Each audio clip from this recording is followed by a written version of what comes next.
We have the one, the only Juan.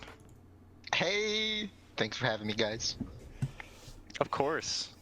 Look, you fulfilled all the secret requirements that were Yeah, this necessary. the So, secret requirements for this particular podcast. But yeah, first episode of what we're hoping to become a regular thing, if God, fate's willing, I suppose. A weekly thing?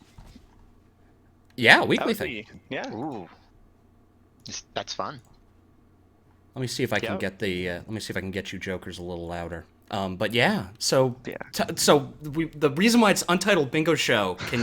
Tomato? Can you explain Yeah, the history here? I got this. I got this. So basically, we had a lot of amazing name ideas, but we needed to run it by the elite first, and then a man who goes by the name Ramato13 just so happened to dislike all of our amazing name ideas. So what we decided is we will let the identity, the name of this podcast, be decided by the people. And you too should get out there and vote because you are making this show what it is. Yeah. So, Make sure there's a lot of Get some ideas in your head. We'll figure it out sometime this week. I'll probably make a channel in the league Discord or something, and we'll figure out what we're gonna call this thing because Rimastino detests like half the names we came up with. We had so many good names. Yeah, there's win They were conditions, great. right? There In a was Rush podcast. the Pinna Rush podcast, first to 13. Ramada wanted it to be called the Delicioso Inferno podcast, but This guy. Wow. It's too specific, dude. yeah, Thumbs down. I mean, yeah, what if the meme dies? yeah, good Valentine's card. Not Thirst of 13 was your idea, Mister It was. Rimastino. I'm not My- taking my credit idea- from you. My idea was the Pena Rush podcast. Pinna Rush is That's a true. is a good That name. one's like great. I'm huge on that one. But yeah, so the show is designed to be a little bit of an open format. We're gonna try to recap the week. We're gonna have a special guest on this week. It's Juan. Yep. It's Let's go. and they're gonna have a special topic prepared, and then we're gonna have like one other topic that sort of rounded out, be a little more general to bingo. But yeah, with the show format underway, are we ready to sort of dive right in? Let's get it. Yeah. Let's All do right. Glad we've laid down our baseline. And production here, little hench right now. So let's go over to the current topic, the first topic of the first episode of the Untitled Bingo Show. Let's talk about this past week because we're 5 weeks into the season, and we're obviously a lot of matches have been played, a lot of matches still to be played. But let's sort of look back. If you missed some matches, you probably going to get spoiled here a little bit, but good way This is to where get you caught mute up your on. stream. Yeah, this is where you mute your stream. Come back when the topic changes. No, please stay. Earn your Sunshine Community points. But As yeah, you should. let's dive in. Let's talk about this past week, right? And I think one of the big themes. We'll start with Division 1 is nobody's undefeated anymore, right? There was a Larvae versus Shadow Mario 27 ended Shadow Mario's sort of win streak, and now is sitting at I believe 6-1. So pretty big win for him.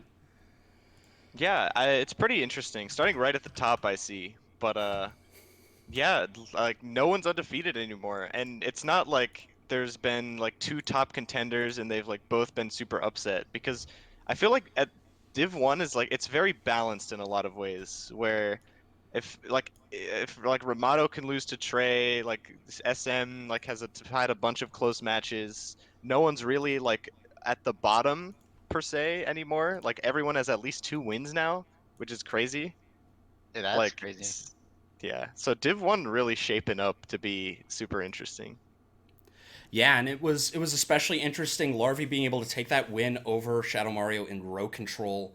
When Shadow Mario off to a pretty dominant start at the beginning, securing a row fairly early, sort of well set up, but Larvae sort of committed to Rico, managed to get Shines and Secrets, played for Secrets and Hiddens, and ultimately was able to sort of secure the secure the win with a pretty solid 9-goal rout, as it turns out. Yeah, finishing out with one from each. So it was sort of a big win, and definitely showed that Shadow Mario was sort of vulnerable, because there was a lot of talk like, oh, SM's sort of been such a dominant force. So getting a loss, I think, is probably comforting in a way. It's nice to not have less the pressure of pressure, being yeah. undefeated. Yeah, I've heard like super mixed things about SM, where like on one hand, apparently he has all these crazy tricks. Like I heard he did some like lily pad with the box game text stored clip, and he did some early lighthouse shenanigans, bunch of other things. Yeah, he knows But how to take the value out of Pinna. yeah, that for sure. But I've Yeah. also heard that his routing is like it's solid, but it isn't anything like crazy. If is what I've heard, or for Div 1 level. But if you've heard differently, please feel free. No, that sort of jives with my understanding, right? Like I think not Shadow Mario was expected to do well and has. I don't think people expected him to do as well as he did. But looking sort of at the remaining matches for this season, he's playing Mike next week, and then Ramato, Jeff, and Pogo to round out the rest of the season, right? So you've had some tough opponents, but this is like arguably one of the toughest stretches of matches you're gonna have, especially against Ramato, also sitting at 6-1 with the loss to Trey. Definitely going to be sort of a big match for Shadow Mario if he can show up, or will Ramato continue to be sort of the dominant force in Division 1, and sort of the boogeyman that all competitors strive and fear. Pretty That'll much. also decide who wins Div 1, assuming they go on to win both the next matches. It's definitely super important for like the first round bye, because if you lose that match, then like second place definitely not guaranteed. But if you do win, then you're in a really good spot to at least get top 2 and get a bye. Yeah, as we look towards playoffs, top 8 I think are going on to playoffs in every division, or is that just Division 3? What was that? No, Sorry. it's all divisions. Top 8. Oh, yeah, top 8 in all divisions. Yeah, so and like you mentioned, the playoff format for Divisions 1 and Division 2 really incentivizes placement above all else. You just play less matches, and that can be, as has been demonstrated, best of threes are grueling. They are very intense, and to be able to skip out on doing one or two of those is so big. And I think will benefit the person who wins that match, who's then well poised to make it to the top of Division 1. And I've speaking, never- sorry. I would say I've never played a best of 3 match. Well, Oh wow. So we'll get to your placement once we get to Division 3, but I wanted to transition away from speaking of who's on a tear. Danny is on a tear in Division 1. Is on a 3-win streak. It beat Jeff this week as well. Sort As of well with as Trey. as well as Trey. let's go, Danny. Sort of Danny was off to a bit of a slow start, sort of clumped in the bottom of the division, and has really shown up in these past few weeks, and made a big play. Is now sort of gunning it up there at the top of Division 1 with Larvey, who's obviously had a bit of a stronger middle half of the season, with Samu right within spitting distance. Sort of top half of Division 1's a great place to be right now, entering the back half of the season.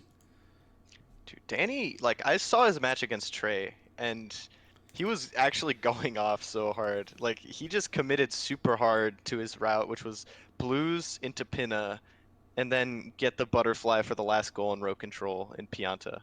And he just he didn't even get any shines other than Delfinos. Like he exited area out of Bianco and Rico. Actually, maybe he got the gelato hidden for Shine Prog, but he just committed so hard, and it just paid off like crazy. So I want to see where Danny can take his game. I think his routing ideas are really cool. I'm curious to see who carried who in the 2v2 match, 2v2 tourney with Danny and Ramato as a team. Well, speaking of that match is coming up at the end of the season by as fate would have it. Ramato versus Danny is a week 8 matchup. So, and it's an interesting parallel because Danny, like Shadow Mario, has to play Pogo, Ramato, and Mike in the next 3 weeks. Danny still also hasn't played Samu, so they're swapping out the Jeff match for the Samu match, but they both have sort of similarly difficult schedules ahead of them. Danny obviously going up against Samu, who has, again, proved himself time and time again to be a force to be reckoned with in Division 1. So definitely a difficult crop of matches coming up. You could put forth like the thesis that Danny's past 3 matches and the past 3 wins have been against arguably the easier opponents in Sid and Trey, and maybe even Jeff. Though I wouldn't call Jeff easy by any stretch. Obviously, I think no match is looking at easy. placement, yeah, especially in Division 1, as been shown, you can lose to on a good day or on a bad day, you can win or lose against anybody, which is definitely true even for Division 1. Is it just me, or like all the matches of Destiny happening on week 8? Like you have Ramato and Danny, right? I swear there was someone in Div 2, but I've already forgotten. Like I'm playing Urbani. I think May and Spanish Meerkat are playing for who's not going to be undefeated. Like there's just a lot of great matches that I'm really excited for on the last week. Yeah, lots of good bingo coming up in the remaining weeks of the season, so don't miss a match. Let's move ahead to Division 2, which could be renamed the Peaches Division. Peaches is 7-0, completely cracked, out of his mind. Won against Papa this week. Closest match on paper was against PK, I think it was against PK on paper, right? Which was 13-12. Which and was I remember 13-12. Yeah, but like has looked incredibly strong. Linky, Haywire, Papa, beat Game, beat Tober, right? Who's also sort of gunning for the top position in Division 2. Is there anybody that can stop this guy in the last 3 weeks? All he's got left are Elias, Mason, and Peaches, and like Mason's probably the only Peach Slayer left. Absent Elias or Rasmus like popping off, like it would come down to Mason to sort of slay the giant Peach. I will say Rasmus, like I saw his match against Tober, and like if he can pull something like that out against Peaches, I think it might be pretty tough for Peaches, because I don't know if you saw that match, but I thought Rasmus had a lot of like super creative ideas, pulled like a pin of 200 out of nothing to finish 7 in secrets, get like a hundreds lead, and that was like, it turned out to be super crucial and helpful. So Juan, yeah, what do you think? Like can somebody beat Peaches in Division 2? I think our best bet's gonna be Rasmus or Mason. Rasmus, on a good day, I think can, but I think sometimes he's just not as consistent. But Mason, I think, a lot more consistent. Mason's very he always scary. plays well. Yep. Yeah, and Mason's been gunning at the top of the division as well. I think only loss was against PK in row control, which despite the 3-0 score, I think was a very close match. Is playing Tober this week along with GB, and I want to touch on those two specifically in Division 2 because I feel like they've been outperforming expectations. Going into Season 2. Tober obviously sort of fell off at the end of Season 1, was sort of pensive about coming back into the league, now comes back and is really dominating. 5-2 right now, and GB as well, a little hard on himself, rejoins the league, also 5-2 with some pretty big wins. They're both sort of entering the tail end of the season, though, with, again, some tough matches. GB still got Mason to play. GB and Tober face off as the week 6 to 8 extra match. Tober has his match against GB as well as PK, right? And PK is also somebody that really scary. Really scary.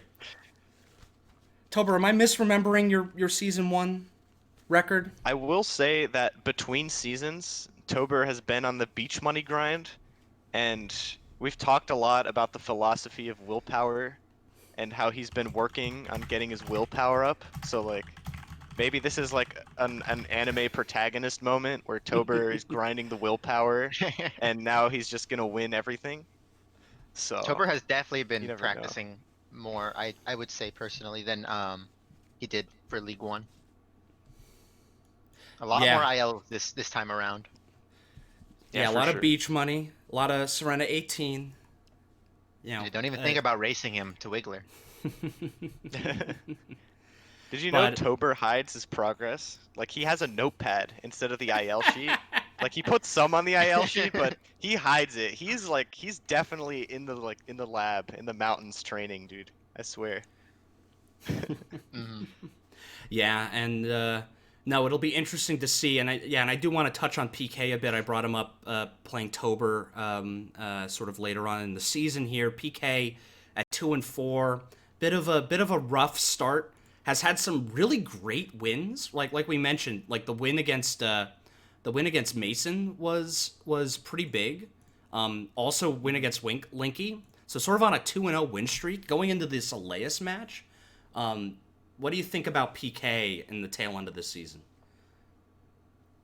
Juan, do you want to take that or yeah, go for So it. what? His next match is against Elias. Yeah. It's with Invasion. I don't know who's favored. I don't know if PK's pretty good at Invasion. I think that was the format where he ended up getting 12 to 13 against Peaches. Yes, that was correct. So if he's good, could maybe win that. He's got Game. I think Game has been. I don't know if I would say underperforming. Definitely not doing as hot as I would wish. He's got Haywire 0 and 7, looking for the win. So, and then he's got Tober at the end, which is a big contender for first place, I would say, in Div 2. That's a good match. I'm speaking of good Got some matches, I'm hard upset matches.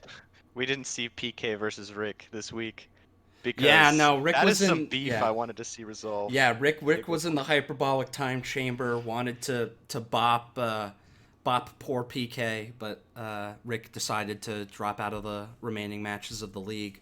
So a little unfortunate we didn't get that sort of grudge match. Yeah, just Yeah, sad. I'm But sad. All right, and we'll round it out then with Division 3. And if Division 2 is Division Peaches, Division 3B is Property of Urbani, 7-0. yep. A lot of Hmm. big matches. Do you think anybody left for Urbani can beat Urbani? No. Damn, no faith? Wow. Oh No wait. faith? I didn't scroll. Damn! I thought Urbani was the last match. Wow. Oh no, dude. Oh Wow. no. Classic. I'm people leaving. Oh Nah, god. nah. Honestly, I don't know. I don't think I have a good shot against Urbani, but Yeah, I don't, I'll have to see. I need to rewatch my match against Urbani. People were saying that like I had a decent shot at it, which I think it's tough for anybody to beat Urbani right now. His speed is unmatched, and absent sort of routing mistakes, Urbani has shown himself to be pretty consistent, able to take scrims against Division 2 and even some Division 1 players. It's I think the goal would then to be, if you want to try to beat Urbani, is you have to force him onto the back foot when it comes to routing, right? You got to force him into a situation where he's gonna make mistakes and hope that he does so, right? Because you're not gonna win in pure speed, and you're not gonna necessarily get a free win by picking a format like draft or like Invasion. But Mojungo versus Urbani is in draft. I think that's probably one of the formats that you could potentially take advantage of Urbani in, just because you will protect some goals during the initial draft, and if you get a good draft, you can set yourself up for success. So. I realized that's Urbani's last draft, which was gonna be my pick against him, but oh, Yeah. actually, I think he has pick, so that Yes, doesn't he matter. does have But pick against you, Tomato. Hmm. that is unfortunate. I think to 'Cause- beat Urbani, it's not just draft. I think if you can pick like regular lockout, So you want something open to where you can outroute Urbani, because you can't beat Urbani on speed, so all you have left is routing. Yep, that's fair. I mean, you're not wrong. I just like the idea of draft where it's like I get to secure things that I can't get speed bullied to, no matter what Urbani does. Yeah. But But you're an yeah, invasion fan. Invasion kind of helps. it Yeah, can. I'm thinking I'm a about big invasion. advocate. I'm a big advocate for invasion even against faster players because I think it it gives you more flexibility once you get settled into rows. Right? It's very card dependent. I think some cards can blow you out, but Yep. that's a gamble you have to take when you're playing a randomized format like Bingo. Pretty much.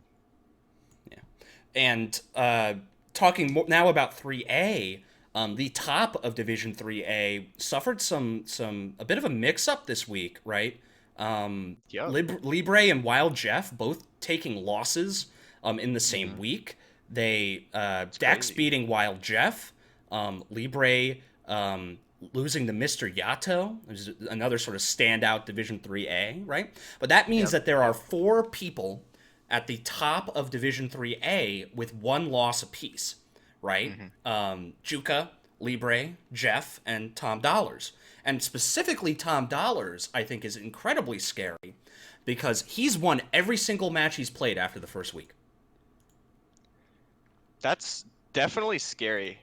Um, but I I mean, is this have heard Peaches? from Jeff, Wild Jeff, that Tom Dollar still has a lot of his really hard matches left. Yes, Uh, that's true. And I wanted to touch on that, right? He's playing Jeff this week, right? Then has Spanish Meerkat, Juka, Plankton, and Dex, right? And Dex has proved himself to be a very scary opponent, sitting at 5-2, right? Plankton could literally pop off at any moment in Division 3A. Like, I've heard about that. That is so scary. You you know, know? I've heard Plankton's Plankton's a lot got the of really mind close of a matches. grinder, and could clutch out like some big wins in the tail end of his season.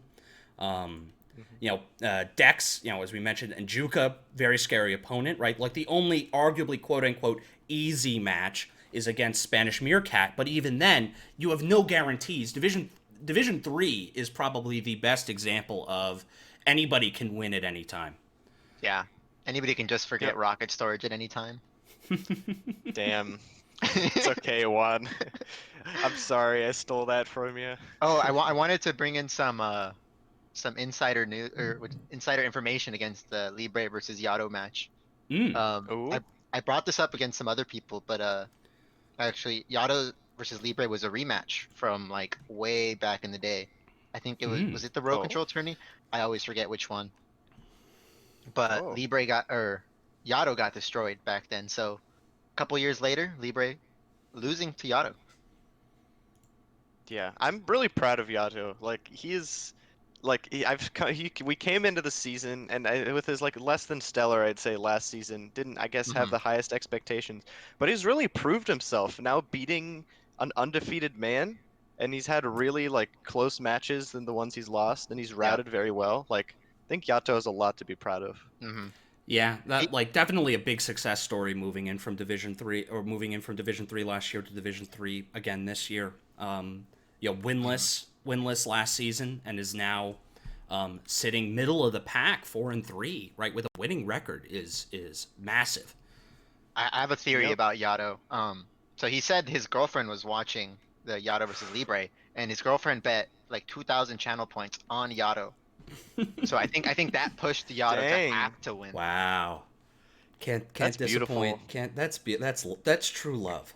I think that's the secret. Yep. Yeah, Also, you're- Juan, you have the insider info. Like you're always on a voice call with him during your matches, so. No comment. All right. Well, that sort of covers all 3 divisions here this last week. If you have any, I will probably open up this channel post the show. If you have anything you want us to discuss about the league postseason or after each week, feel free to drop us a line. We'll work it into the podcast. All right, we're moving topics. That's the segue. Very good segue. Good work. Juan, Good work. we have you on here not because you're the only soul willing to join on the Untitled Bingo show, but You came up with a something that I thought was like a really interesting and pertinent topic because it applies directly to you. Why don't you talk us in on that? So what I want to talk about was what separates a Div 3 player from a Div 2 player, and what separates a Div 2 player from a Div 1 player. Um, I was last season Div 2. I had some Yep. rough matches, and now I'm Div 3. That is how it goes. It do be like that sometimes. Um, but let's start off with like last season, it was the first time we ever did the league, right? And I Mhm. think Yep. it was up to the bingo mods on who was in which division. So I think we should start by talking about what decisions they made to decide who goes to what league. Yeah, that would be a good place. So for Div 1, a lot of it was past performance. Like, I mean, you have Ramato and Hmm. Paper. Of course, they have to be Div 1. Right. Yep. So yeah, past performance was the biggest one. Um, in terms of like who was added last minute, I think it was Linky. Linky was decided last minute for Div 1. He was originally Yeah. decided Div 2, but Reed had to drop because of his disc, I think. Yeah. Yep. That's the Reed. So case. Yeah, Reed had to drop due to his disc, and then it was. I remember the decision was between Linky and Jeff, if I remember right, and I Linky feel was like there were chosen over others Jeff. even. There were I others, I could be think, wrong. too, but I think it came down to like those two. I think Linky's had the best past performance, Hmm. which is what decided it. So, I mean, more so for Div 2, they decided that based on like the number of scrims done like prior to the league. Mm. Um, like a lot of us in the GB Discord at the time would just always scrim. So we would all be similar close in level. So that's kind of how they decided that. In terms of Div 3 though, that's where they just threw everybody who they had no knowledge of, like had no prior experience, or maybe they didn't have such good results. Let's go. Mhm. That's me. I think, did you have any prior like results in any tourneys prior to that? No, Did you I'd even like. play Tomato? Did you even play the game prior to Bingo? I had like a 156 any percent, and that was it. So Race me I an had, any percent, dude. Let's dude, get let's go. cracked. I'm actually so down. I will lose like 4 minutes to GBS, but like it's fine. It'll be great. I'm Dude, actually hella down. what if you leave the 150 gang? No, that can't leave you one. That would be tragic. Juan, any percent race. Let's go. Oh god, dude, I'm gonna just game over Inoki 6 and Corona. That's fine. We'll all do that Oh, over and over until yes, we get we will. fat peeps. No, but Um, yeah, and you sort of touch on that, right? Like season 1 was obviously best people known at the time in Division 1, right? Plus Linky because of the last minute dropout. Division 3 was we have no idea any of these people, so we'll put them into Division 3. And then so you had the sort of awkward, the awkward quote unquote redheaded stepchild of Division 2, which was not only the biggest division with 12, but also I think had one of the largest gradients of skill level that existed inside of a singular division. right, I would agree. Yeah. Okay, so to this league though, we have obviously a lot of new people that weren't in the last league. Yep. I think Mojungo was the one who had the most performance prior to this.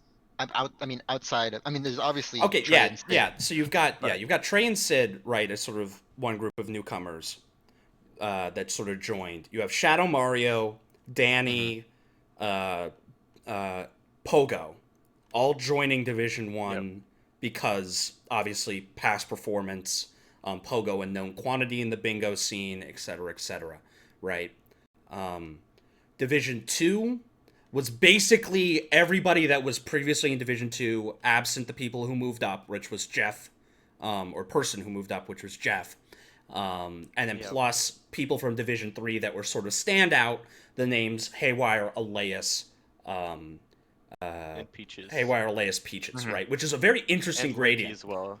right? Yep. And yeah, and Linky moving down because now that there's space in Division Two, works great. And so Division 3A and 3B were everybody who played in the league in Division 3 last year, plus all of the new folks, right? And like of those, I think the majority had not played bingo before, with the exception of Plankton and the Bingo Bango Bongo tournament, which resulted in That was so many new beautiful. people joining the league, which was Mhm. fantastic. Yep. Well, yeah, that's great. So we can talk about this. Like, we had one dropout with, was it Miles? So we had to Yeah. fill up that one slot. So they were deciding between, let's say, Mojongo, Elias, and Libre. Like, Mojongo won the Plankton tourney. Spoilers. But Libre had a lot of bingo experience prior participating in the Mhm. 2v2 tourney. I think, was it Oatflaker? Was his partner? I could be wrong. I think so. It's someone really good. Was not in the decision making, apparently, I'm getting told. From your sources. Oh, Yep. All right. I heard wrong, but it's fine. It's fine. It's fine. So they ended up deciding Elias because they thought he would do the best in Division 2, which I I think was was a good never in choice. the convo. Feels bad. Damn, No, dude. I'm kidding. No love for third place. Nah, it's fair. I haven't really proved myself, I think, so. Yeah. But then that sort of Says is the an one who's yeah. 5-1. So then division it makes Division 2 sort of this interesting microism, right? Because you have Peaches, you have Linky, you have Elias, and you have Haywire, right? As sort of the four characters in this story of what makes a player Division 1 versus Division 2, what makes a player Division 2 versus Division 3, right? You have three people Mhm. from Division 3, you have one person who was in Division 1, right? And you have like a full gradient of results. Peaches is undefeated, right? Yeah. Haywire is 0-7. And you have Elias and Linky sort of grappling in the middle of the pack. So what do you think is what ends up then separating what like is Peaches Division 1 level, right? I think is the question, right? Is Haywire still Division 3 level, right? What do you look for to make that determination? Okay, so what I would say is the most important for Div 1 is, or at least what I've been told, is good routing, and you need to have speed and consistency. Those are the three things. Yeah, Because that's a like, great criteria set, actually. Hmm. like you can play somebody against Div 1, and you can be just as good as routing as them, but if you don't have the speed, You'll you just just won't. lose. Yep. Yeah. Yeah, Like, let's say less like exploitable Peaches. mistakes. What is Peaches missing from being Div 1? Some people say it's the like routing experience. Hmm. Like his routing could improve, and maybe consistency. But he has been pretty consistently winning. That's true. And I mean, he's also a sub 120 gamer now, so like speed isn't something he's really lacking in. I think Peaches is like, I don't know. Maybe I'm biased because we're the Fruit Bowl and because I'm a big Peaches fan. Okay, but I think Peaches does have what it takes current moment to be Div 1. I do want to see like he just practices so much bingo stuff. He watches all the matches. He knows how to route. Like he's like everything I strive to be for as a player. And I don't know. I think he has the potential to do well in Div 1. So then that begs the question. All right, so Peaches is now in Division 1. Who's he getting wins against? Well, in Well, that's scrims the he's gotten question. wins against Trey, Yeah, and if you can twice. beat Trey, that means you can beat Ramato. The transitive Yep. property. I don't Mhm. think you can fully play that. But like okay, so Peaches wins Division 2, let's say, right? And Yep. he goes up against his choice of, and I'm going to say, at this point, anybody who's right now like even 2 and 4, even Yeah, three there's and like a four, right? huge There's a huge block of potential people. for like anybody Peaches could face. Could Peaches win a best of 3 against Pogo? I Could think it Peaches would win be a best hard. of yeah? Could Peaches win a Yeah. best of 3 against Jeff, against Bry, against Mike, even Mhm. against JJ? Right? Like that's Against the Trace, dude. potential Like, yeah. competition, right? Like it's not enough, I think, to beat Rothel stomping Division 2. You have to win in a theoretical promotion scenario. You have to win a best of 3 against a Division 1 player, right? And like who can feasibly Peaches get this best of 3 win against? I think Mhm. that's a tough question. I think it's hard because I haven't seen like how Peaches does against Div 1 players outside of like the occasional scrim. Like I think he goes pretty close with Jeff. I don't know if that's true or not. Please correct me if I'm wrong. But I think it all depends on like, because I think Peaches does well in a lot of formats, and he's like, it's not like he's a one trick. He's not like I pick Connect 5 and I'll always win, and then I'm weak in everything else. Because he's consistent and he's like proven that. I think the question is like, is that consistency enough? And I think that's it like remains to be seen. Like I don't think we can have the answers. I Mm-hmm. think it all depends on like Peaches. It's on the onus is on Peaches to prove himself. But I Right, think he right. could do it. I'm a Peaches fan. Let's go Peaches. Woo! Mm-hmm. Let's go. I'm also a Peaches Corollary fan. question to that: could Mason win a best of 3 against somebody in Division 1? I think so. You think so? Mason's best format is row control, and the best of 3 only lets you pick one format. Um, I don't know which are his other strong formats. I want to say invasion. Hmm. I definitely have gotten owned by him in row control, but I've never played him in any other format. Yeah, Mason's definitely a row control beast, and you know, but it's sort of like the same problem like PK. Like you could force your way out of a row control match against him, and like in a best of 3, you need to get 2 wins, right? Winning once is not enough, so you need to win it in a second format, which, by the way, your opponent is going to be picking in both of these cases, right? Because you're playing up against Division 1. Division 1 gets the home advantage of first pick in 1 and 3. So like Peaches can Mason clutch out a win in invasion? Maybe, right? Like, but will that actually happen though? I think it's a tough ask to win a best of 3, especially when you only get one format to pick from, and your opponent can sort of needle in on your weaknesses by picking 2 formats that work. Yeah. Hmm. I think it's like mostly it could depend on the day. It could depend on like if maybe someone does have a bad match and that's already huge because then they threw away their own format pick. Like like anything can happen, even best of 3. Like there it's a lot more consistent, but like I think again it's like the onus is on Mason and Peaches if those are the 2 who make top 2. I think it might Right. be even a little presumptuous for us to say that, given that we still have like 5 more matches. Yeah, Never know. four more matches for everybody at the end of the season. Yep. Oh wow, we're almost through it. Let's go. Yeah, no, we're coming into the tail end, which makes these playoff conversations important.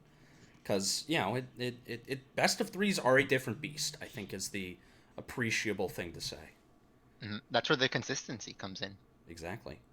You The can't just have inconsistency, one I good think. match. You gotta have at least 2. Yeah. Yep. So then, Uh, sorry, go ahead, Juan. I'd say let's talk about what separates 3 from 2. So I think That's it's a that's lot also bigger. very big. Yeah, because there's twice as many people in Division 3, right? And only so many Yep. slots in Division 2. Yep, I agree. Yep. From personal experience, I would say is knowing how to react to opponents' clicks is probably like what separates Div 2 from Div 3. I personally don't do well with that. And so like I mean I don't delay as well, so I give information away like nothing. But like Larby in the last match, he saw the 3 reds click from SM and Mm-hmm. immediately gave up Pinna because he saw that as I ain't winning to Pinna, he's doing Delfino Rush, which was a really good play. Yeah, I think Yep.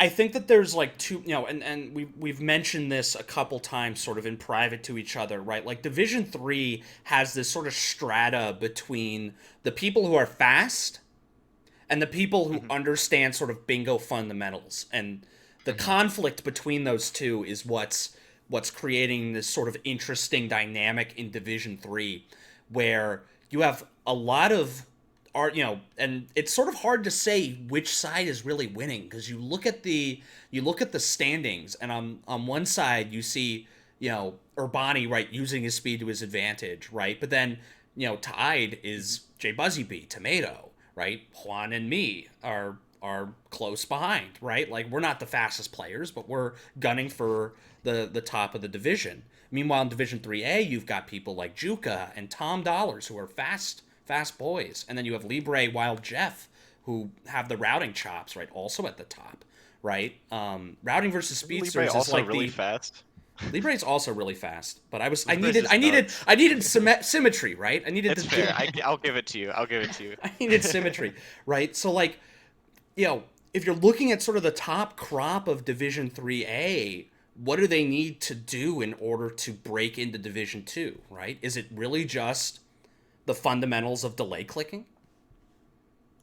I mean, think that there's a lot to it. Like, I feel like we're almost. I don't want to say oversimplifying, but I think like why is it that Urbani can use his speed and defeat various Div 2 players in scrims? And why is it that like we haven't seen the same from like Jukatox, right? Mm-hmm. right speed, I So wouldn't say is everything in Div 3. it's definitely not. I'd Right. agree. Yeah. I So then think what separates the ability for Urbani to get wins in scrims against Division 2 versus the same for Jukatox? well, Urbani's got speed. I think any percent speed, like speed alone, just can carry so far. Mm. Yeah, Um, it's big. He also has sub 320 in 120 shines now because he's kind of a legend. So like if you know all your routes and you have speed backing you up, it's pretty good. But Mhm. I think routing is also really important because you can get to Div 2 and be slow. Like there's Mm-hmm. Elias and Game both have like a 140. Um, Yep. Urbani with a 116. So Yeah. Urbani with It's more crazy. routing practice is gonna be insane in Div 2, I think. Yeah. I think if I had to identify a skill that I think separates Division 3 from Division 2, it is mid-game decision making. Yep. And Because that's like the hardest part. yeah, that is the hardest part, and I think it's what separates Division 3 from Division 2 right now. Is cuz a lot of people have developed the skill to be able to look at a card and pick out an initial route. But Yep. Mhm. to transition that route based on what your opponent clicks is what separates Division 2 from Division 3, right? Yeah, I think A that goes lot of into like times, they, yeah, sorry, go. I would say making use of that info that you have, like what info have they given you with the clicks mid game? Like what can you like for sure say about the routes? What can't you say about the routes? Hmm. And using that to pick what you're doing next, I think Right. is Yeah, Yep. what many people lack. yeah, which is why like there's the thesis right now that I've seen floating around, which is don't delay anything in Division 3 because your opponent's never going to be able to take advantage of it anyway if you delay, because the decision making is not there. Now, I don't know if I completely I believe don't that. genuinely agree with that 100%, but like I Yeah. think I think it's also very matchup dependent. Like if I play Juan, I think he's gonna see my click and he's gonna like take information from that. I don't know if he'll use it in his play, but like if he sees both bell shines, like he knows where I've been. Right. He knows I don't know Right, lighthouse wall kicks, like, and that he's is gonna true. take advantage of that. I also know you don't like hidden red hoverless. That's true. I hate that rule. Romano, please come through, brother. Yeah, and I think you can play to opponents' sort of strengths and weaknesses a lot more in Division 3, but less in Division 2 as well. Like you can't sort of get a free win in On Division anyone. 2 on sort of like I know that my opponent won't do X, right? We were actually Yes. talking about this very recently about beach money, right? And I said something a little silly in my post match against Mojunga where I said, "Ugh, nobody in Division 3 knows beach money." And since then we've seen so What? much beach Yo, what money. up? I'm a We've beach seen money man. I know, but we've I was talking a little off the Yeah. cuff, but you know Serena 100s has genuine is like one of those things that's like such a niche component Yeah, of it's bingo, so niche. but it So many people know it is though coming now. up. Now people know it and they are learning when to most effectively deploy it, and obviously having those skills in your back pocket, right? Maybe in the earlier weeks you could exploit the fact that your opponent won't know beach money to go do, could to sort of know that you can sort of go into Serena at any point and click off that hundreds in a boss shine or whatever. But now you can't, right? And I think that that's especially true in Division 2. You can't bank on your opponent lacking a particular piece of knowledge about the game, because everybody in Division 2 has the bingo chops and the skill set to be able to succeed at basically anything. You can't sort of exploit direct weaknesses in routing like you might be able to in Division 3. I think Div 3 is really improving at that, though. I feel like that's when you come into the league, there's a lot of that, but like there's a lot of people who I think are genuinely improving a lot like during the league and picking up that information. Uh, Yeah. but maybe that's just me. Like I feel like I couldn't play against an opponent except like a very limited amount of people and say like I know they won't do this because like everyone knows how to Sereno whenever now, or almost everyone. Like, and like a lot of people, I'm not like beach money. I guess is kind of an exception because that is like the most niche thing aside from like SM knowledge. But yeah, I feel like a lot of people know how to get a lot of goals. Like it's not like someone will see a goal on the card and say I don't know how to get that anymore. Yeah. Yeah, I mean, we still kind of see this. I think Full Air still has not learned both bells. I don't know if Azak knows both Possible. bells either.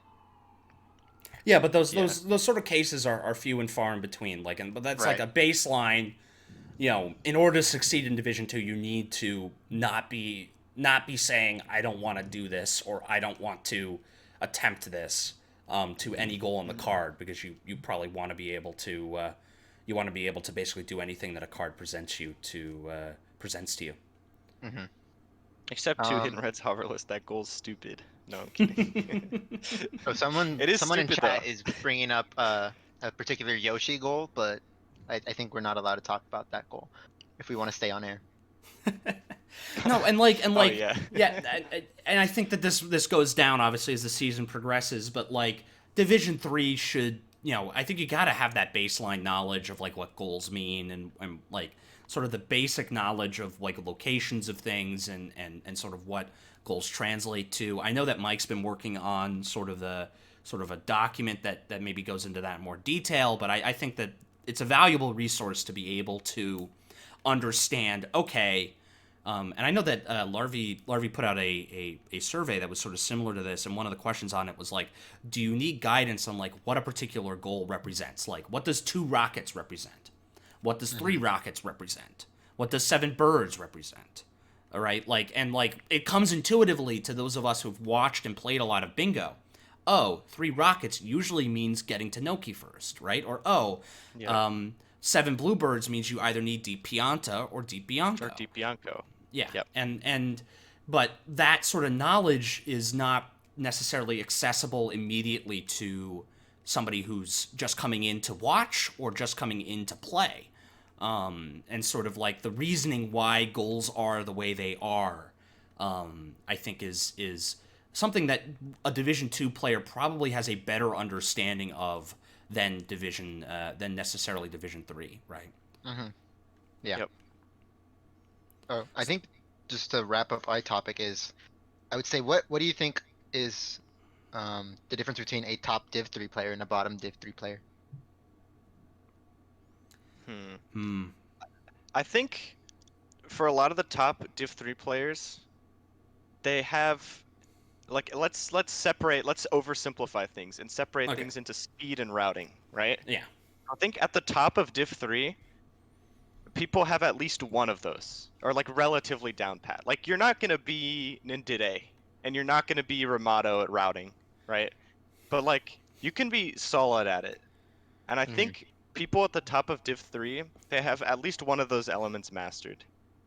Whereas people towards the bottom, I think there's like a variety of reasons as to why people are towards the bottom. I think it can partially be to a lack of knowledge. I think it can partially be to like having trouble dealing with tournament pressure as well. Yeah, I Hot think that's takes, big. like Stegastar is like actually a genius. Like Yeah, he's just gets really noticed Sega's from it. cracked.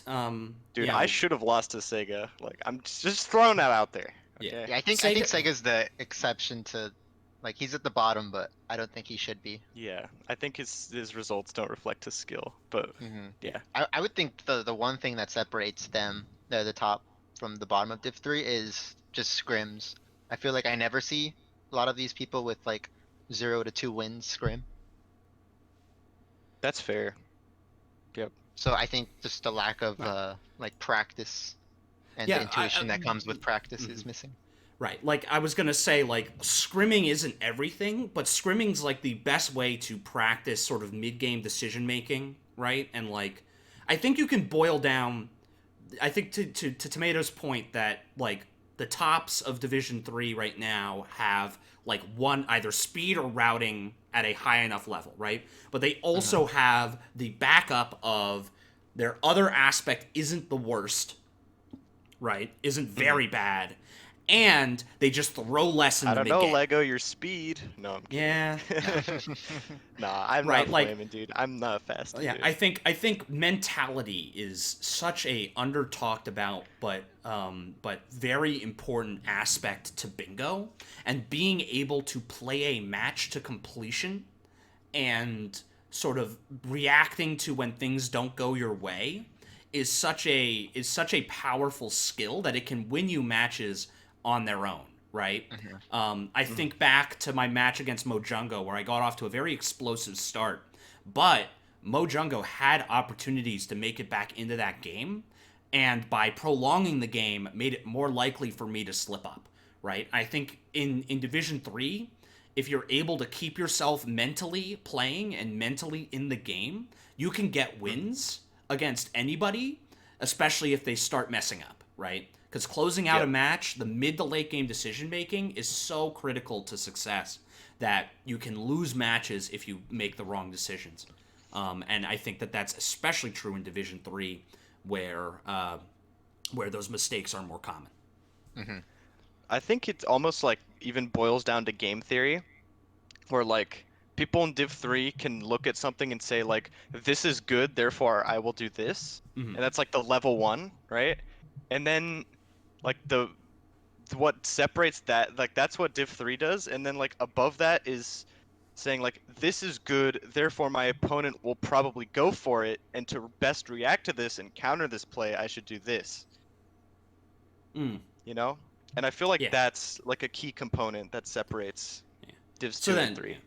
that's sort of a good way to distill it down, right? Like Division 3, what makes Division 2 Division 2 is Division 2 is playing lockout bingo, right? Like is playing against their opponent, right? As opposed to playing for goals on the card, you're playing against your opponent in Division 2, right? And that there's a lot that you can fold into there, but if you're like a nice pithy description, it is playing against your opponent.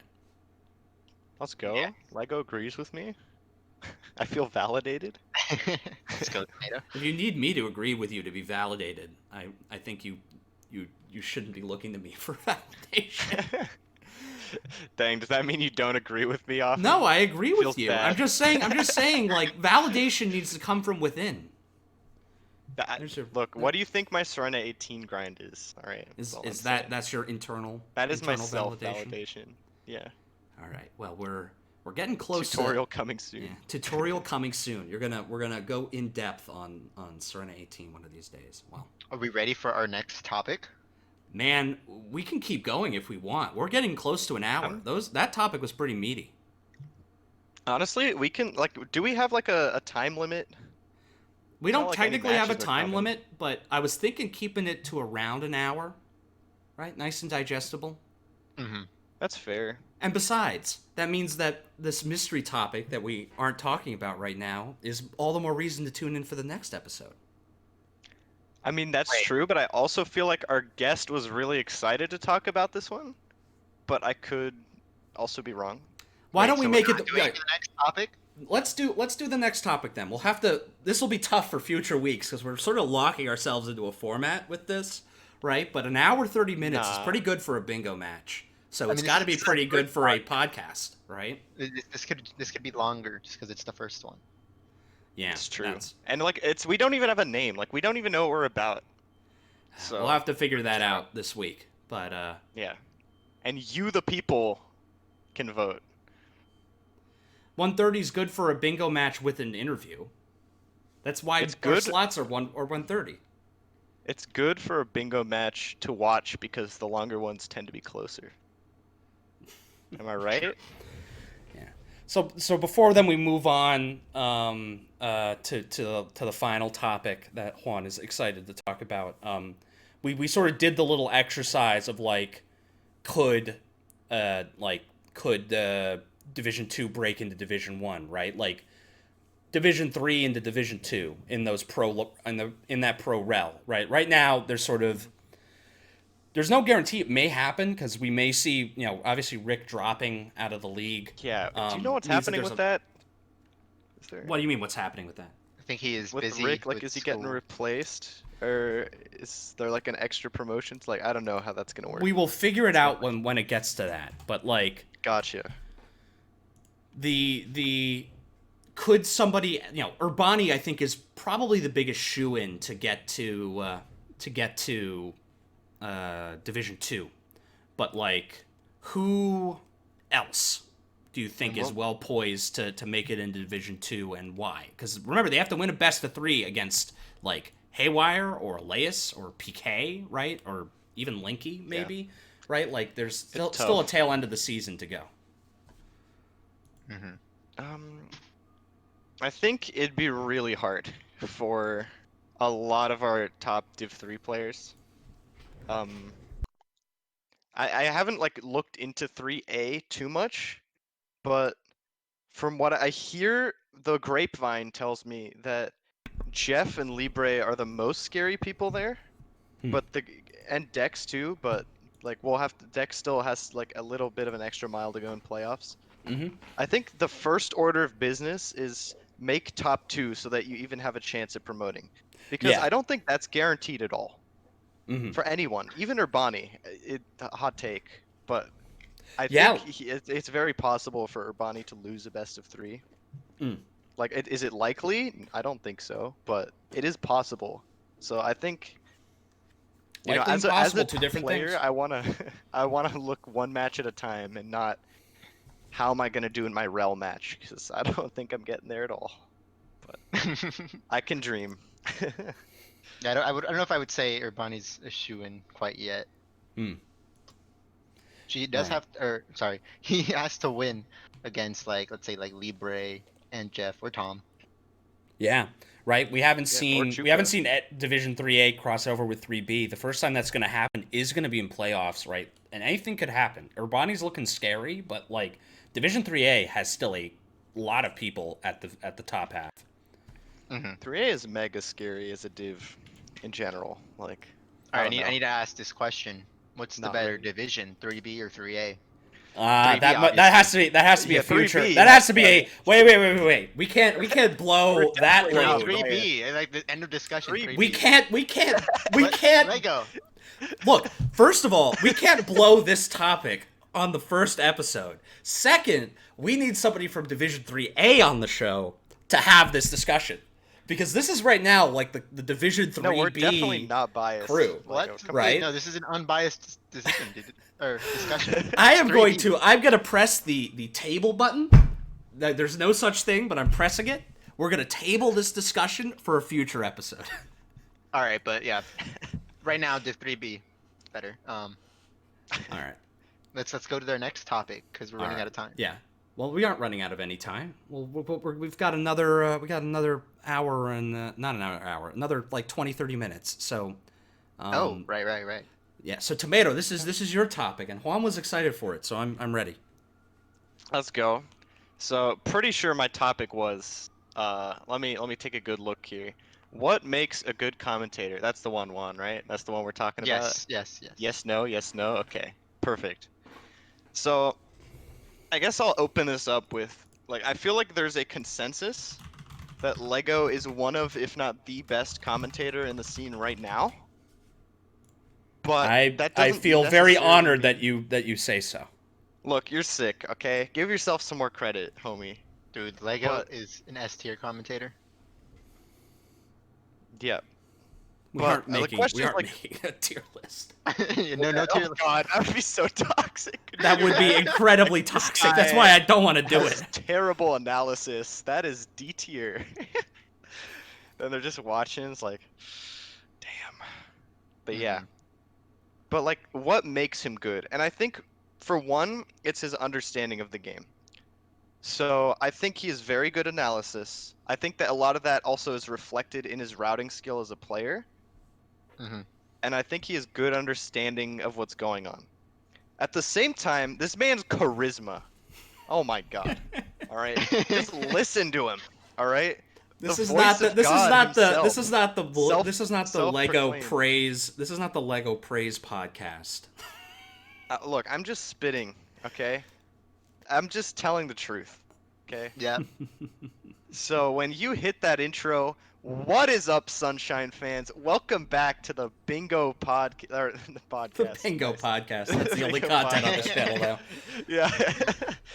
Welcome Do we- back to another Division 2 match. We You should know, talk like about.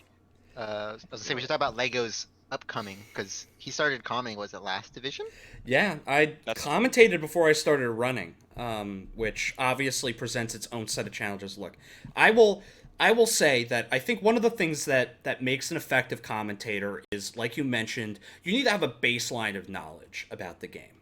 I think it is good to, and I think everybody enters the commentary booth for the first time nervous and not it's a bit of an uncomfortable position. You're putting yourself out in front of a lot of people, right? And you will develop the knowledge as you commentate, right? But having that baseline knowledge of how things go together is fantastic, right? And I think you touched on this link between routing skill and commentary prowess.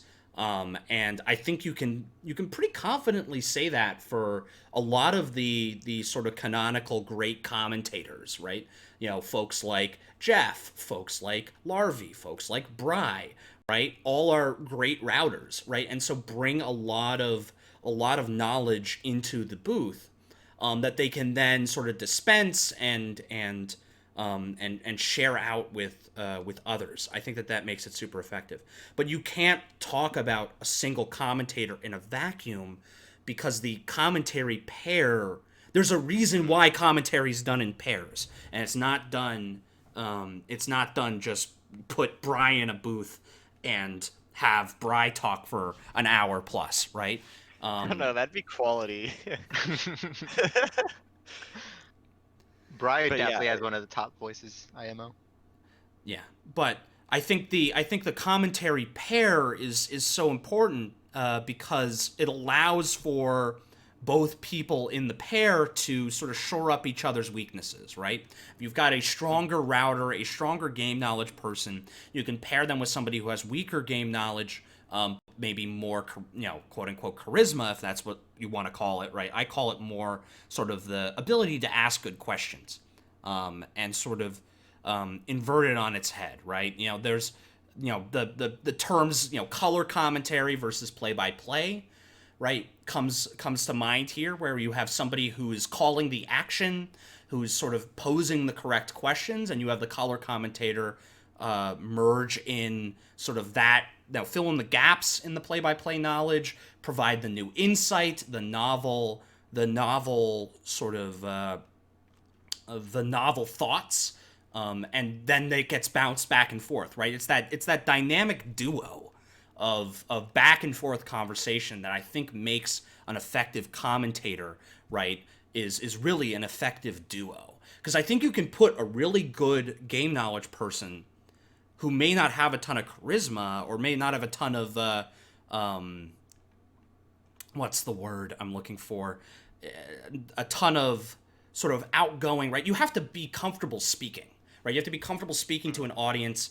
For a lot of people, English is not their first language, so obviously that presents a barrier sometimes, as well as terms of confidence, which is it's tough, right? But that's why pairing with somebody who has that confidence and is able to sort of ask the right questions and sort of coax the knowledge out, right? So that way, put your co-commentator at ease, make them feel included and part of the team, and right, like, and let that dynamic back and forth develop. Because the best commentary ends up being more like a conversation with sort of breaks in between, as opposed to sort of just observing what is strictly going on the screen. Yep. Wow, that was well put. I have so many things I want to pick apart in that, but I'm gonna, I guess, pick two. One is what makes an insightful question that creates good discussion, and the other is how has your perspective as a restreamer that's been listening to commentators talk impacted your own view on commentary, and do you plan to like take anything from that? And like, yeah, sorry, go for it. That's good. I would say, so the first half of that is like what makes an insightful question, right? Which is why I think you need that game knowledge, right? Which you develop by watching bingo. You don't necessarily have to play it, right, to be a good commentator. I think a lot about, as much as I don't like the person, I think a lot about Monte Cristo in the league scene when I think about sort of effective commentary. And if you don't know who Monte Cristo is, good. But he was a league shoutcaster for League of Legends, who's well known for not being the best at the game. I think if you know the rank system in League, he was like Silver 2, right? But he is widely regarded as one of the best sort of thinkers and analytical minds on the commentary side, as sort of like one of the top sort of color commentators, despite his lack of in-game skill. And I think that's a good model for, I think, a number of people who may not necessarily be pushing for sub 120 times in any percent, or pushing for, who will be in Division 1. I think you can still be a very effective color commentator without that necessarily. But to get back to sort of the original question of like what makes an insightful question, I think you need to take that knowledge, right, and formulate it in a way that will get at sort of a core point or a core conceit, that is sort of what you think is interesting for the viewers to discuss, right? Like if you're watching a match and you see like multiple routes that could be pulled together, right? One of the best questions that I like to ask is, after we've discussed a route, is, okay, how does your opponent counter that, right? How do you transition against a particular route? Because I think that's one of the critical questions when it comes to sort of routing, especially in these sort of disparate matches where the speed differential is very large and the routing or very large is large, and the routing differential may be there or not. Because it's important to think about how is the slower player in the matchup going to be able to either counter or transition out of being sniped, and being able to encapsulate that. And then so you take that as a core center question, right? It's like, how do you counter this? And then you postulate this theory. You build up sort of a theory. And it's okay to be wrong when you're asking these questions, right? It's not, as long as you're presenting it in the form of a question, you can say outlandish shit and get away with it. Yep. That's very true. And so you take the core conceit, okay, how are these routes going to interact? How do you counter this route? And you say, well, if he starts Bianco, is the Pianta start going to set you up well for the remainder of the card? To bring a recent example into this, right? And sort of that question then invites your commentary pair to first observe what you've just asked, and B, start to put the pieces together in their head and be like, well, yes, because there's these goals on the card, right? And if you go deep, you get set up for this, right? But you have to go deep in order to get it, and if you don't, you get this, right? And then you're able to take in that information and build another question, right? Or build another thing you want to bring up and then continue the discussion that way, right? It is commentary is a very purposeful conversation, right, that you're having with your partner. And so you have to sort of approach it as, I'm going to take this information, blend it together, synthesize something new, and toss it back. It's a back and forth that you have to really cultivate. Because if you don't cultivate it, then you end up with it gets awkward really fast, as has been demonstrated. Damn, I'm feeling like I'm listening to like my professor talk. Like, this is how you write your essay. Is this going to be on the exam? Should I have taken notes? I definitely took notes, dude. I'm gonna have See, to see Juan, those we're notes gonna after this. we'll duo again, and then this time we'll talk more about how the routes interact as opposed to why Ramato's a weenie. So That's and true. and I'll touch on sort of the second half of that, which is like I've listened to a lot more commentary now by virtue of restreaming, and it's always interesting to hear sort of new voices to the commentary booth, new pairings, right? Like, I think it is pretty confident. I can say this pretty confidently, and I think a lot of people will agree with me when I say not every commentary pair will necessarily work out right away. The goal is contrasts, right? You know, peanut butter and chocolate, right, are contrasts, but they complement each other, right? You can't have two completely diametrically opposed things or two diametrically opposed sort of styles and people. Sometimes it really works. Sometimes it doesn't, right? But you also can't have two of the same thing in a commentary booth, because too much of the same thing means that you don't sort of get that dynamic back and forth. If you're just sort of echoing each other is what you want to avoid, and sort of you end up in situations where you want somebody who can challenge you. You want somebody who can push back against what you're saying, right? And that comfort level comes with more and more time in the booth, right? You want to be with somebody who can challenge you and push back and say, wait, hold on, have you considered this? Have you considered that? Like, that's a stupid idea. Why did you say that? Right? Like, you want that element in there, and that comfort level only comes with familiarity and comes with practice, right? And recognizing that you're in the commentary booth for the service of the viewer. You aren't in there to just shoot the shit and podcast, right? Some of that's okay. Right? You can be funny. You can make jokes. You can let the humor come in, right? It makes it real, right? But you can't treat it like it's an opportunity to just talk about whatever, right? You're in service to the viewers, and keeping that at the center means that everything you should be doing is to help the viewer understand something, help the viewer recognize when a play is happening, help the viewer understand and elevate their knowledge of bingo, so that way they can use that knowledge and better understand future plays and future decisions. I think SMS Bingo as a game also like lends itself to having like substantive commentary. Because I don't know, I do so much Tetris commentary, which is part of why I started commentating SMS Bingo in the first place. And the way that game works is like rounds will be over in 10 seconds. And so there's so many things going on. There's like 5 pieces being placed every second. It's impossible to talk about every single micro decision that's being made. So a lot of commentary devolves into these sort of like shooting the shit and like just talking about like not necessarily about the match and just like other topical things, or like maybe player history, things like that. And I feel like that is like a weakness in my own commentary, is that because I'm used to doing commentary that isn't necessarily based on analysis and rather based on conversation and like knowledge about the players and the results as opposed to like the game.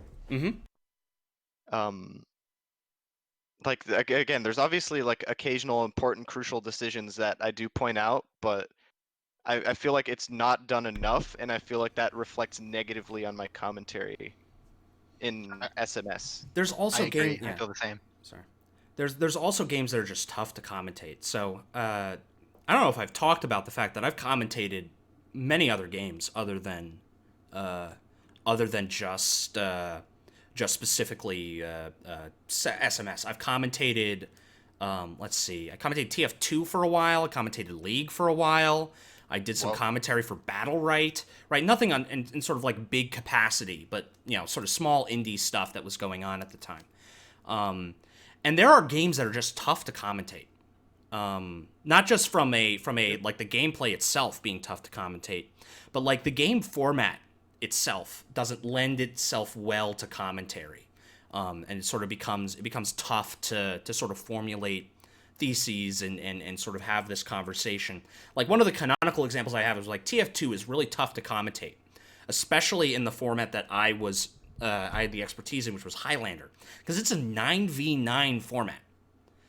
And Yeah. when there's 9 people playing against 9 people, and there's any number of action points that are happening on the map at any one given time, right? You are likely to miss a lot of critical play and decisions just by the virtue of the fact that there's so many disparate points of action, right? Which also makes TF2 a tough game to watch, because it's hard to capture all of that information. And they've done a really good job in the TF2 community of trying to make it easier and easier to watch. But you compare that game to something like CS:GO, and forget the fact that CS:GO is wildly more popular than TF2. But CS:GO is also a slower pace of game, right? Which makes it easier to commentate because there's only so much action going on at any one given point that you can appropriately build and contextualize the action on screen, right? Tetris, I think, is one of those things that's probably too hectic to really be able to do that sort of building. SMS has these natural points where the action will swell and then fall back, right? You have these natural 30-second breaks, basically, in between levels because of the shine select and the entrance cutscene and all of that, right? You have the cutscenes at the beginning, right? Like, SMS is built to be a spectator sport. And we as commentators need to be sure that when we're in the commentary booth, we're doing our best to showcase the depth that we know exists in this particular game. And I think that that's what makes a good commentator, is somebody who's entering into the commentary every single time thinking, how can I share my knowledge and my co-caster's knowledge and share it with everybody who's watching, and enrich this scene and this game with the depth and the breadth that it provides almost 20 years later. Yeah. Okay, I have a question for you. So, I mean, people obviously know I am the most unbiased commentator out there, no bias whatsoever. Yeah. Um, I'm sure. what do you think about bias in commentating in bingo? That's a good topic. I don't know. Tomato, I've been talking a lot. I'm curious if you have thoughts on that, because I want to hear yours. Bias it's really interesting because like if you have stake in a match, it's hard not to be biased, and people will more often sign up for matches that they have stake in because it's more interesting to them. Mm-hmm. But at the same time, I think bias can be a good or a bad thing, because on one hand, biased commentary, first of all, it should never be in a negative way. So if you're biased in a way and you're saying the other player is bad because of your bias, that is bad. But like bias in favor of someone, as in like, I think this play was really good, let's go, that can create energy, that can create hype, that can lead to positive consequences, as long as there's like nothing that's genuinely hurtful or negative in the bias. But it also needs to be clear to the viewer, like, that the bias exists, so that they can like They take can away calibrate. like a more they can create like an unbiased opinion. Yeah, it's a very difficult to balance. Sorry, I feel like I'm not necessarily being clear, but I think I tend to like shoot for the underdog most times. Yeah, I think that's a good way of looking at it. Is if you're going to be biased, bias towards the underdog is usually the thing. The way I see it for bias is, you're not going to avoid it. Everyone is biased in their own way, right? Whether they are huge Ramato stands or huge paper stands or whatever, right? Like, or Samu stands or whatever, everyone's always going to have some bias in them. They want to see their friends win. They want to see, people win that they feel like have played well or like deserve it and that sort of thing. And like that's fine. I think your point about if you let it impact your opinion negatively on one of the people, that's like the risk, right? But you can be excited for a player who's an underdog. You can be excited for a particular player, but you always got to remember, right, that you're doing this for the benefit of the community watching, and so it's less, it's not avoidable. It's hard to avoid it. I don't think you should try to avoid it because I think it'll stilt your language and stilt how you commentate. But you should be cognizant of it. You should be aware that you have this bias and try to correct. Don't go too hard, right? You're there to help provide color and insight into the match first and foremost. You can fanboy for your pals later. Mm-hmm. Yeah, that's a good way of putting it. All right, so I have another point. Mhm. And this is interview questions at the end. Mm-hmm. Do you have particular go-to questions per format? Or do you just base your questions solely off of like events on the match? I personally, I think people will probably recognize that I have a particular format for how I try to approach the interview. I think during the match, I'm thinking about moments where like decisions were made or goals were clicked that I want to make sure I talk about. And I always want to start off with understanding what the decision making was at the beginning of the match, right? Because that helps color a lot of the other stuff that goes on, right? And helps file away in my brain what happened in the match, and I can match it up to the early game decision making, right? But if you start with, because not only does starting with the start give you time to do that filing, it also gets both competitors sort of in on the conversation, right? And then they can start asking each other questions, right? Yeah.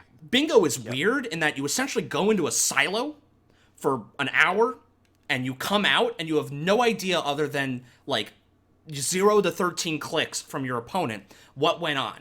And so we that information exchange, the interview is more for the competitors to sort of rationalize their experiences in their brain more so than it is necessarily for us to, as commentators, to ask a lot of questions, right? There is occasionally opportunities for us to ask good questions, such as like on pivotal moments or like key clicks in a match, right? I try to identify going into the interview the 1 to 2 clicks that I felt like changed or set the match on its final path, right? And I think that, if you're able to identify that, then you can steer the conversation towards like what was happening up into that decision and how it came out of it. And so the interview is a difficult part because it's a scrum, basically. It's like 4 people in the booth at once and like everyone's talking and you want to give everybody the right, the right space to be able to ask. But I would start with something general. I would start with, what did you evaluate the card as? Like, what rows were you playing for in Invasion? What starts were you considering in Lockout? What goals did you want to start? What was your early game plan? And then transition that into, okay, so you did this, and then you ended up here. What was your decision making on pivotal goal, right? Like, for instance, the one that's coming to mind right now, because it was just so recently, was like Jeff versus Danny. The critical goal there was 20 from 2. And so the interview, we wanted to push towards that 20 from 2, right? And sort of like, what did it represent? What was the decision making that went into picking that as the pivotal goal, right? What made Danny prioritize it? What made Jeff not prioritize it? Et cetera, right? Like, and from there you can sort of unpack the rest of the match. But if you're able to get on a specific question or a specific goal or set of decisions that were made, then your interview has structure, because then you're going from the intro of the match, how did it start? You go to the middle of the match, what was this pivotal decision, and then you go into the denouement, the end, what happened at the end, and then sort of again wrap it up with anything else they want to ask, right? Because they're obviously curious. You see 7 links clicked, and you're like, wow, what did you do? Or like et cetera, et cetera. Like there's always questions like that. So. Mm-hmm. I think for Invasion, like my go-to question is always about the player starts. Because you don't know if the second player rushed what you were doing or did they rush what they were doing. I mean, unless both players click their first goal around the same time, you can't really say for sure what they did at the beginning. Yeah, and covering the opening, I think, is important because it just sort of it helps get your mind back to sort of the start of the match, to remember what were the decisions that were made at the beginning and how did those impact sort of the rest of the match. Mm-hmm. I think I feel like there's a couple things that really impede good interviews. The first one is that commentators, like, they'll note a critical point, right? And I know I'm guilty of this myself, which is why I mention it. So they'll note a critical point in the match, but then their instinct is like, I want to make sure we talk about this critical point. So then they instantly mention the critical point. Mm-hmm. And I think that kind of also goes hand in hand with the fact that a lot of interviews need to be cut short as Yeah, a result of scheduling, which makes a lot of sense because then like you fear as a commentator, like, what if I start this build-up and can never make my final point before, right. like, we know the match was long, we need to get to the next one. Yeah, Mm-hmm. yeah. I So think I that's feel like yeah, it's difficult to balance. Sorry, yeah. go for it. No, I think that's like a common failure mode for interviews is to end up sort of like rushing to get to a specific question. I think the other failure point, and what I think makes like not as strong of an interview, is the comment, like what I sometimes like to call the commentator lecture hour, where Mm-hmm. it's the only things that are being asked in the interview is, did you know that you can do so and so thing, or like, did you know that you can do such and such, or right, like saying, like, it's the commentator explaining what they would have done, which is Yeah. interesting in some aspects, especially when it's sort of higher division to lower division players, right, talking about like this was not an effective route and here's why, et cetera, right? But like Mm-hmm. it ends up sort of obscuring what happened during the match, and you're really there to hear from the players. You're not here to tell the players everything, right? There's venues to do that afterwards, is what I'm getting Yeah. at. And so I think it's more effective to let the players talk, right? It's the same thing with like commentary, right? You got to tee up good questions. You've got to tee up good questions and good discussion topics, and let your players run with them. You are no longer the star of the show when the interview starts. The players are. Yep. Yeah, that's a good way to look at it. I think Mike was saying actually that interviews are our weakest point for this league. It's tough. Interviews, Yeah, commentary is already that's like tough the enough. hardest part. Yeah, commentary is already tough. Interviews, whole different ballgame. Yeah. We'll master it Uh, someday. We'll Yeah, get there. we'll get there. yeah, and Do we want to well, move on to our last topic or this There's like a we have a last? last topic. I wasn't Yeah, aware. it I was thought like this our was it. segue to like close it, you know? Yeah. I see. Yeah. I guess we are about at time. So, yeah. So we talked about a lot. Covered the league. Talked about what makes Division One, and Division Two, and Division Three, and we closed out with some commentator shooting the shit, as it were. And Yeah. that, I think, wraps up the first episode of the Untitled Bingo Show. We did it, guys. Yeah. Dude, I can't congrats. believe it. Let's go. So I'm planning on getting this audio recording probably, and I'll have to download it because I forgot to record it locally. But we'll try to get that up in a location that people can listen to. We will. Obviously, I will open a channel in the league Discord. Go to sms.bingo/discord to join if you aren't already, but I think all of you already are. As you should be. Dude, we're gonna As you have should be. something for the Sunshine Community Bingo channel. Yeah, and we'll figure Yep. out the audio hosting. We'll figure out the title. We'll make a poll or something, and we'll hunt for another guest. Thanks for hopping on this one. It was great having you, and you were quite a insightful pair in this commentary. Thank you for having Yeah. me. I'd love to come back anytime. Let's go. We'll get some variety. So if you're interested Yeah. in joining the Untitled Bingo Show, please reach out to Tomato, our executive I got producer you. Tomato. I like how I'm getting the credit, but you did all the work. It's guys. All right, Dude, Lego let's go. carried the show. Okay, just so you know. Okay, give him some love. Larvy, we're gonna have to open up booking at some point anyway. But Yeah, um, there are hidden secret criteria. There I are don't hidden- talk Chance. about. Before I sign up again. yeah, you have to improve your time. Even though I didn't sign up for this one, I found out about that I was apparently on it like 5 minutes before, but Yeah, That's worth my it. bad. That's my how bad. you know it. That's how That's you know how- we're professional. Yeah, I genuinely do like this this podcast. It is very professional. Yep. All right, any I closing love how thoughts? that's a meme. I think Um, we've got it. All right. So thanks for All right. tuning in, everybody. We will see you next week for another episode of the Untitled Bingo Show. But for now, we will have to leave the studio as I'm hearing footsteps on the roof. It is probably Yoshi. They are collecting the shine up there. Have a great night, everybody. Bingo starts again this Wednesday, 11 Pacific, 2 p.m. Eastern. And we'll see you then. Yeah. Bye-bye. Thank you for tuning in.